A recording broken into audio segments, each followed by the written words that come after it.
Huwa importanti li mill-inqas inkunu kompetenti fil-Malti u fl-Ingliż u tajjeb li nitalmu ilsna oħra. Iktar ma nitalmu lingwi aħjar, għaliex dawn huma ta' importanza kemm għall-individwu kif ukoll għal pajjiżna, partikolarment fis-settur tas-servizzi. Għal dan il-Ministru għall-Edukazzjoni Evarist Bartolov ċelebrazzjoni f'Dar l-Ewropa l-Belt għal-Jum Ewropew tal-Lingwi. Il-Ministru Bartolo żied jgħid li fl-ilsna wieħed isib mhux biss mezz ta' komunikazzjoni imma anke tradizzjoni u kultura. Fil-messaġġ tiegħu huwa għamel enfasi fuq l-importanza li l-ġenerazzjonijiet Maltin tal-ġejjieni ikunu kapaċi jitkellmu diversi ilsna. Dan għaliex il-lingwa u l-kapaċità tal-Maltin li jitkellmu diversi ilsna kienet dejjem taġi tal-missirijietna sabiex jelbu l-isfidi li sabu ma' wiċċhom.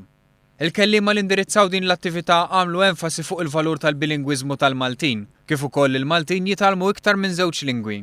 Fil-fatt huwa suġġerit li ċittadini Ewropej ikunu jafu 3 lingwi u f'dan l-aspett il-Maltin jinsabu f'vantaġġ. Fi-28 pajjiż tal-Unjoni Ewropea l-iktar lingwi studjati bħal-ilsna barranin huma l-Ingliż, il-Franċiż, il-Ġermaniż u l-Ispanjol. F'Malta wara l-Ingliż l-iktar ilsien barran istudjat huwa t-Taljan.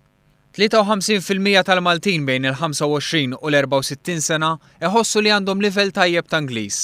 Dan huwa l-ogħla persentaġġ fil-pajjiżi fejn l-Ingliż huwa meqjus bħala l-iktar ilsien barrani mitkellem. Waqt l-attività kien hemm studenti li jagħmlu preżentazzjonijiet permezz ta' taħdidiet, qari ta' poeżiji u kant fid-diversi lingwi li huma jitalmu. Barra minn hekk kien hemm ukoll rappreżentanti ta' diversi lingwi f'Malta, kif ukoll uffiċjal għal-lingwa fir-rappreżentanza tal-Kummissjoni Ewropea f'Malta Brian Bohaġar u ċ-Chairman tal-Kumitat tal-Politika Nazzjonali għal-Lingwi fl-Edukazzjoni Charles Mifsud.